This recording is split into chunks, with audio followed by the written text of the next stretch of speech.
Y lo mismo que con su padre, sucedía con su madre. Se vivía en el temor de que estallara.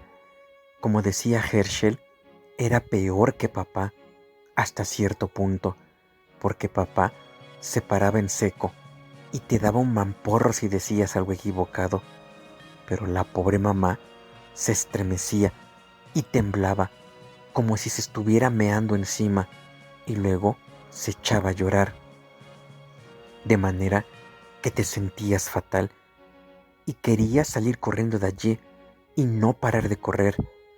¿Por qué quieres saber eso? ¿Quién te ha preguntado? ¿Alguien te ha estado preguntando? ¿En la escuela, por ejemplo? ¿Alguien que nos espía? Igual que una cerilla arrojada sobre queroseno. Así era como mamá estallaba, angustiada y tartamudeando si le hacías la pregunta más inocente, si decías unas palabras que no entendía o incluso que no había oído con claridad. Mamá estaba siempre tarareando y hablando y riendo para sus adentros en la cocina. Fingía no enterarse cuando entrabas, ni siquiera volvía la cabeza, como una sorda. O, si se le preguntaba algo que no sabía contestar, se le torcía la boca, su cuerpo, blando y caído, empezaba a temblar. Sus ojos, que a Rebeca le parecían hermosos, se inundaban de lágrimas al instante. Su voz se hacía ronca y resquebrajada como tallos de maíz cuando sopla el viento entre ellos. Durante el resto de su vida, hablaría su nuevo idioma con la confianza de una lisiada abriéndose camino sobre una superficie de hielo traicionero que se agrieta de continuo. Parecía incapaz de imitar los sonidos que sus hijos aprendían sin dificultad y que, incluso su marido, reproducía con su particular manera brusca. Ana, tienes que intentarlo. No da, sino de. No ta, sino ti. Dilo. La pobre Ana hablaba en susurros, encogida por la vergüenza, y Rebeca también se avergonzaba. En secreto, nunca se reía abiertamente de mamá como sus hermanos.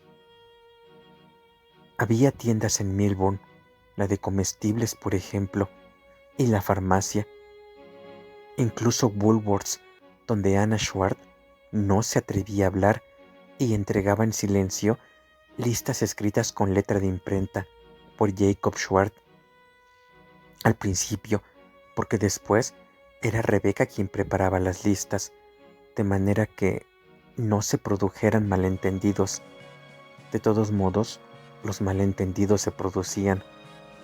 Todo el mundo se reía de ella, decía Ana, sin esperar siquiera a que volviera la espalda o a que dejara de oírlos.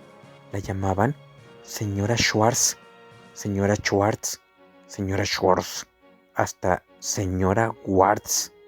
Los oía. Los chicos, Herschel en particular, se avergonzaban de su mamá. Ya era bastante malo ser los hijos del sepulturero, pero es que, además, eran los hijos de la señora del sepulturero, joder. Mamá no lo puede evitar. Los nervios, le dijo Gus a Herschel, y su hermano mayor respondió que lo sabía. Claro que sí, coño, pero eso no mejoraba las cosas, ¿verdad que no? Ninguno de los dos estaba bien de la cabeza, pero por lo menos papá podía salir adelante solo. Hablaba inglés de manera que se le entendía y además papá tenía, ¿cómo se llamaba? Tenía que concedérselo. El viejo tenía dignidad. Una vez, cuando Rebeca era una niñita demasiado pequeña para ir al colegio, estaba en la cocina con mamá cuando una visita llamó a la puerta. Una visita.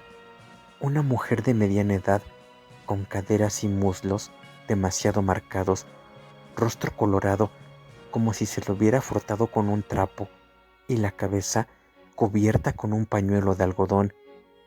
Era la mujer de un granjero que vivía a unos 10 kilómetros. Había oído hablar de los Schwartz, que eran de Múnich. También ella era de Múnich, nacida allí en 1902. Había venido al cementerio para ocuparse de la tumba de su papá y le traía a Anna Schwartz un kuchen de manzana que había hecho por la mañana. Y allí estaba mamá, temblando en la puerta como una mujer que se despierta de una pesadilla nocturna, poniéndose enferma, el rostro tan descolorido como si perdiera sangre a raudales.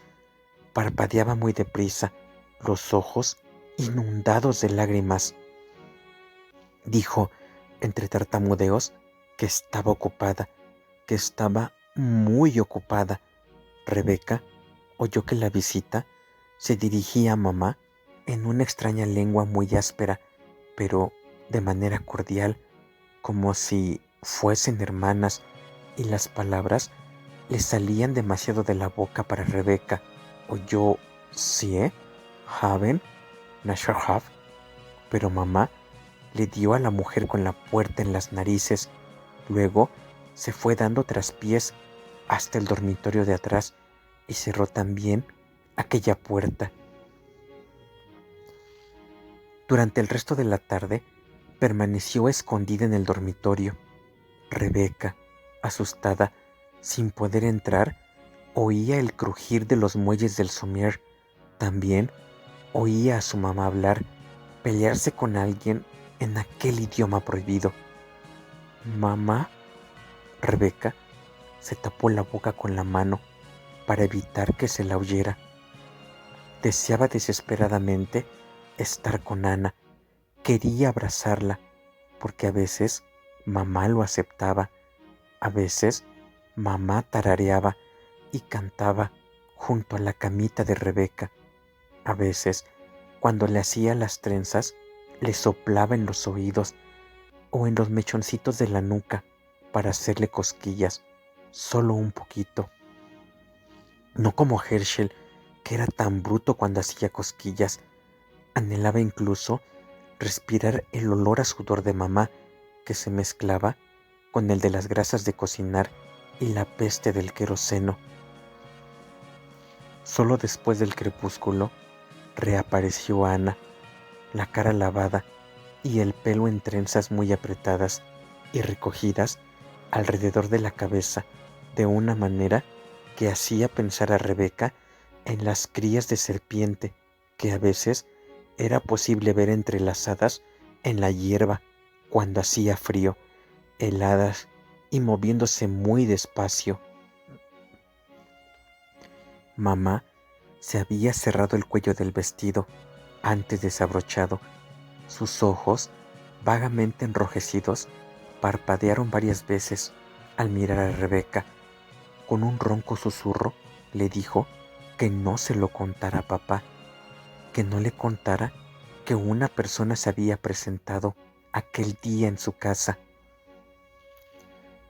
Me asesinaría si lo supiera, pero no la he dejado entrar. No estaba dispuesta a dejarla entrar. ¿Le he dicho una palabra? No, señor, claro que no. Nunca lo haría. Jamás. Por la ventana veían movimientos en un rincón lejano del cementerio. Un funeral muy concurrido, con muchos participantes, y papá estaría ocupado hasta mucho después de que se marchara el último. ¿Alguien nos ha dejado una tarta, por lo que parece? Era Herschel, de vuelta de la escuela. Entró dando bandazos en la cocina con un molde de horno cubierto con papel encerado. Era la kuchen de manzana que la mujer del granjero había dejado en los escalones de delante de la casa. Ana, sintiéndose muy culpable, dobló los brazos sobre sus pechos y fue incapaz de decir nada. Un rubor tan feroz como una hemorragia se le subió a la cara. Rebeca se tapó la boca con la mano y no dijo nada. Papá va a decir que se trata de algún hijo de puta que quiere pillarnos, rió Herschel, partiendo un buen trozo de la tarta y masticándolo con mucho ruido. Pero el viejo no está todavía aquí, ¿verdad que no?